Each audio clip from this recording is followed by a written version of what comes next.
बिस्मिल्लाहिर्रहमानिर्रहीम। अस्सलाम वालेकुम। 10th क्लास हमने चैप्टर नंबर 10 स्टार्ट किया हुआ है, एसिड बेसिस एंड साल्ट्स, और हमारा टॉपिक है यूजेस ऑफ बेसिस। अब यूजेस ऑफ बेसिस में मैं बुक से ही आपको करवा रही हूँ। मोस्ट इम्पॉर्टेंट जो है वो हमारे पास ये सारे ही इम्पॉर्टेंट हैं, लेकिन ज़्यादातर जो आपको घरों में भी हम लोग यूज़ करते हैं, sodium hydroxide NaOH NaOH sodium hydroxide हम लोग यूज़ करते हैं for the manufacturing of soap वगैरह बनाने के लिए हम लोग ये बेस यूज़ करते हैं। Sodium hydroxide is use for the manufacturing of soap, ठीक है। कैल्शियम हाइड्रोक्साइड CaOH2, ठीक है। कैल्शियम हाइड्रोक्साइड ख़ास तौर पे जो है काफ़ी चीज़ों के लिए यूज़ की जाती है। ये ब्लीचिंग पाउडर में होती है, जो हम लोग ब्लीचिंग पाउडर, ब्लीच वगैरह का पाउडर होता है उसमें होता है। इसके अलावा वाटर, आप लोग 10th क्लास में लास्ट हमारे पास वाटर वाला एक चैप्टर है, second third last I think, उसमें हमने वाटर को सॉफ्ट करने के लिए भी कैल्शियम हाइड्रोक्साइड और मैग्नीशियम हाइड्रोक्साइड ये दोनों हम लोग यूज़ करते हैं वाटर को सॉफ्ट करने के लिए।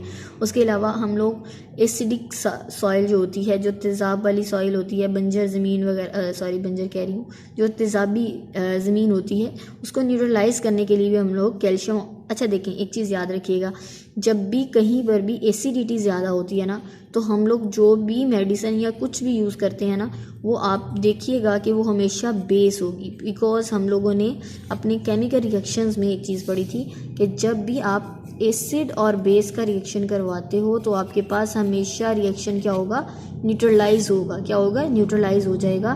मतलब हमारे पास वाटर बनेगा और साथ में साल्ट बन जाएगा, मतलब हमारे पास रिएक्शन क्या हो जाता है, न्यूट्रलाइज हो जाता है। इसी तरह जो एसिडिक सॉइल होती है वो बिकॉज एसिडिक हुई होती है, जब हम उसके ऊपर कोई बेस यूज़ करते हैं, दैट्स मीन वो आपस में रिएक्ट करने के बाद साल्ट और वाटर बना देती है, जिसकी वजह से वो क्या हो जाती है, न्यूट्रलाइज हो जाती है। And lakes due to acid rain, और एसिड रेन की वजह से जो है उसके अंदर लेक्स वगैरह में भी हम लोग इसको यूज़ करते हैं, ठीक है। उसके बाद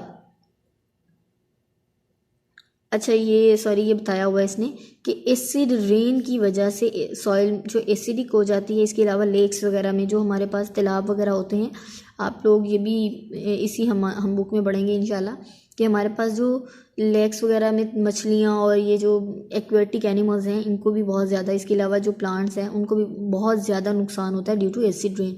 तो वहाँ पर हम लोग हमेशा कोई ना कोई बेस यूज़ करते हैं उसको न्यूट्रलाइज करने के लिए। उसके बाद है पोटाशियम हाइड्रोक्साइड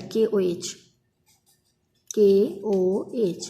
पोटाशियम हाइड्रोक्साइड जो है वो अल्कलाइन बैटरीज वगैरह में यूज़ किया जाता है। ये जो बैटरीज हम लोग अक्सर यूज़ करते हैं, UPS हो गया या ठीक है, इस तरह की कोई भी चीज़ है, तो वहाँ पर हम लोग पोटाशियम हाइड्रोक्साइड की बैटरीज यूज़ करते हैं। उसके बाद है मैग्नीशियम हाइड्रोक्साइड, बहुत इंपॉर्टेंट है। ये स्टमक में एसिडिटी हो जाए तो उसको न्यूट्रलाइज करने के लिए हम लोग मैग्नीशियम हाइड्रोक्साइड यूज़ करते हैं। हमारी जो मेडिसिन हैं, आप लोग ग्रुप में पढ़े होंगे मेडिसिन वगैरह, अगर तो आप लोग उसमें पीछे जहाँ पर सारी चीज़ें लिखी होती हैं, केमिकल्स वगैरह भी, तो वहाँ पर भी आप इसको देख सकते हैं। Magnesium hydroxide is used as a base, ये बेस के तौर पर यूज़ की जाती है to neutralise acidity in the stomach.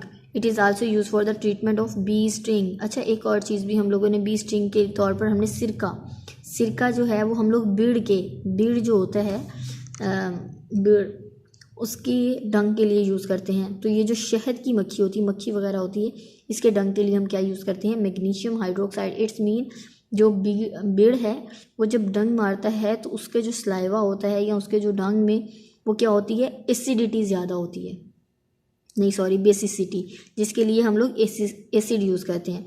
और बीज के स्टिंग में एसिडिटी ज़्यादा होती है, जिसको न्यूट्रलाइज करने के लिए हम लोग क्या यूज़ करते हैं, बेस यूज़ करते हैं। उसके बाद है एल्यूमिनियम हाइड्रोक्साइड ALOH।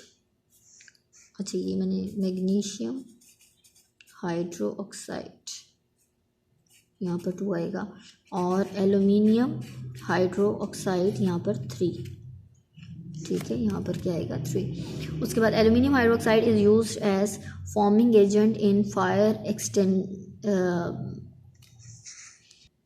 एक्सटिंग्विशर्स। ये जितने भी हमारे पास फायर्स वगैरह होते हैं उनमें फॉर्मिंग एजेंट के तौर पर एल्यूमिनियम हाइड्रोक्साइड को यूज़ किया जाता है।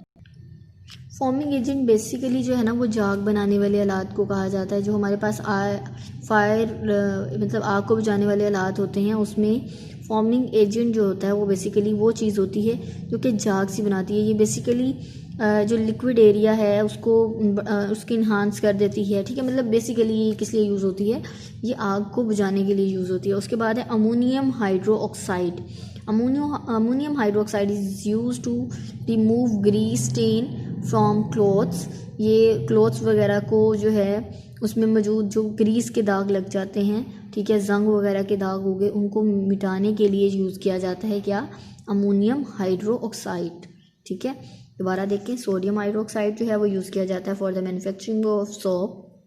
कैल्शियम हाइड्रोक्साइड जो है ये ब्लीचिंग पाउडर, इसके अलावा softening of hard water, neutralisation of acidic soil वगैरह को जो है ये न्यूट्रलाइज करने के लिए यूज़ किया जाता है। पोटेशियम हाइड्रोक्साइड अल्कलाइन बैटरीज में यूज़ किया जाता है। मैग्नीशियम हाइड्रोक्साइड जो है ये ख़ास तौर पे स्टमक में न्यूट्रलाइजेशन के लिए यूज़ किया जाता है, और इसके अलावा बीस्टिंग के तौर पर बीस्टिंग की ट्रीटमेंट के लिए यूज़ किया जाता है।